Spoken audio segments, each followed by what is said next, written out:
What's up, everybody out there in food land? This is Chef Ray, and I am the culinary teacher over at Antioch High School. Today, I am preparing a Southern Corn Fritter. That's right, a Southern cheesy corn fritter. It's featuring Glory Foods Southern style cream corn and our lovely Applegate uncured turkey bacon. No antibiotics ever. That's what I love. We're also going to be featuring some Philadelphia cream cheese. Philadelphia cream cheese. And I got some other great items in there too, including some fresh corn, some fresh cilantro, and some cheddar cheese, some onions, some peppers. So yeah, I'm excited. I don't know about you, but can't wait to tell you what it tastes like. All right, so the first thing that I am going to do is I have some corn here, if everyone can see this.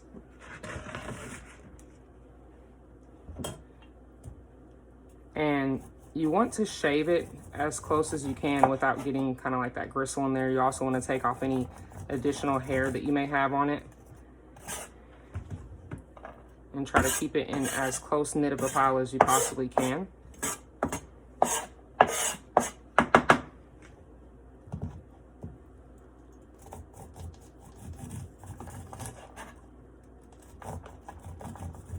And you will lose some of these. Pretty common. So I purchased a pack of 4 of these. It's a little bit easier when you don't have to remove the corn husk. Also recommend washing your knife off in between. What comes off of it is what I like to call corn milk. You can actually take these corn on the cobs and you can soak them in cream. I like to make corn tamales, and I'll take the cob and soak it in the cream and then use that kind of like as a sauce to ladle over the corn tamale, so it's a little bit sweeter, has sweeter notes. It's also a regional food to Mexico, but you know, you'll see tamales made from different countries.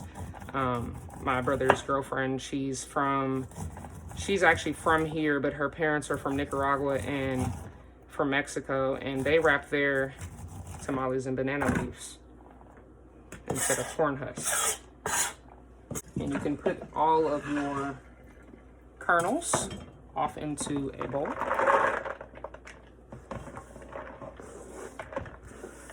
We are eventually going to cook this. So, a lot of my family members are from New Orleans, and they're big on crab cakes. And to me, the corn fritter is very much like a crab cake, but with corn. And I have seen people add crabs to them and do all sorts of different things. And you can do that. You can experiment. The bacon is just an additional, thing that you can add. I'm putting some jalapenos in here. I've already washed all of my ingredients. And I want to take the tops off. Easiest way for me is to split it down the middle, hold it firm, keep your fingers behind the blade. And when you get to this point, you can stand it up and continue slicing. You can take a spoon.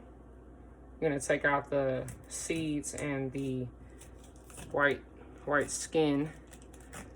The flesh on the inside holds all of your heat, all of your capsaicin. So if you want it really hot, you can leave the seeds in.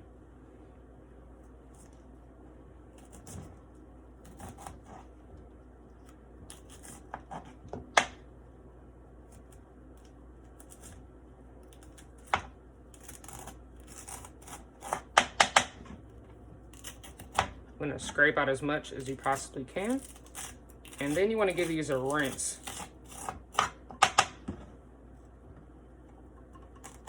You can also do this with a knife. To me, it's just much easier to do it this way.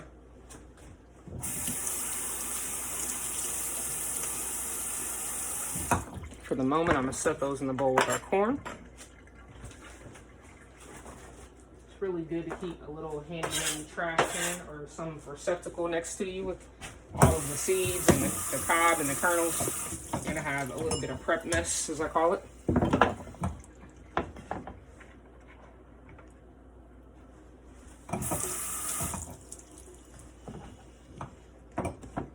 So you want to make strips with the jalapenos.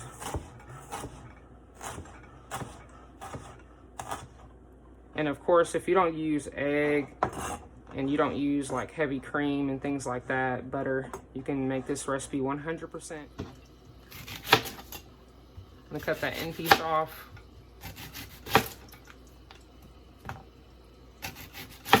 And do 3 slices of that. I have some yellow sweet peppers, so we'll be using these. Take the outer ring of your onion off. You want to toss that. You want to take your layers back and you want to go back over them in a vertical position. And this will, and doing it that way will actually kind of dice itself. Now, if you go back over it in the other way, it will make sure you got everything cut up in a small enough piece. If you miss any, just pick them up.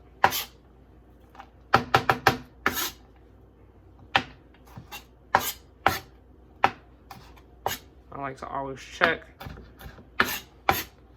You know, if you ever eat something and you're like pulling it out of your teeth, that's why you're pulling it out of your teeth, because the person that cut it did not make sure that it was cut up properly. If you're eating soup, everything should fit on a spoon. So I'm gonna go ahead and add that into your bowl with your corn and your jalapenos.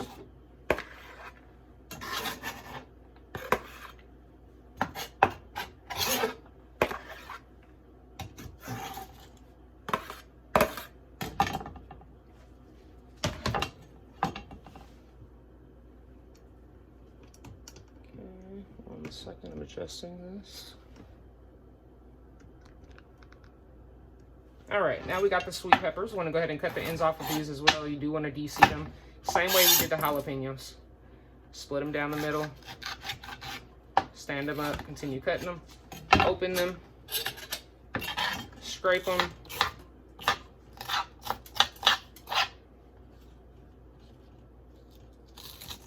Julienne them. And then dice them.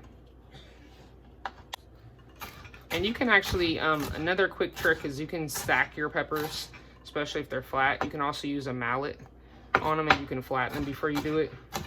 These are a lot easier to deal with. They're thinner than a jalapeno and thinner than a poblano pepper. But yeah, if you want to go like this, you can stack them. Get them really close. It's going to give you the same effect. It's going to increase your time, you know, making it a little bit more efficient in your prep. You get to the end, you might have to do that one just by itself. But you'll see on the knife how thin these are.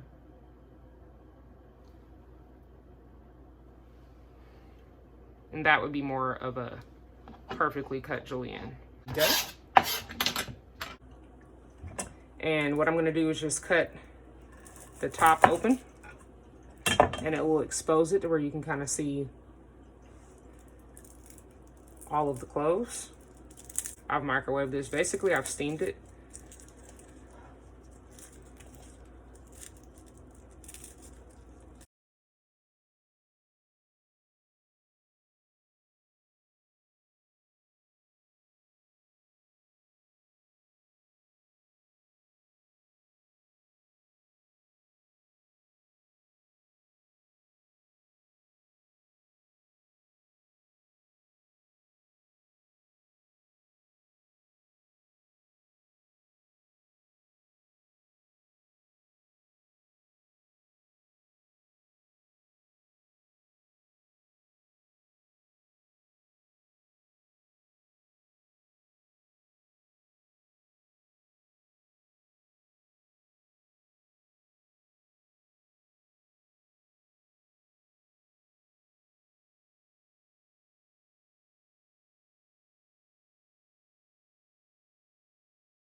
See you.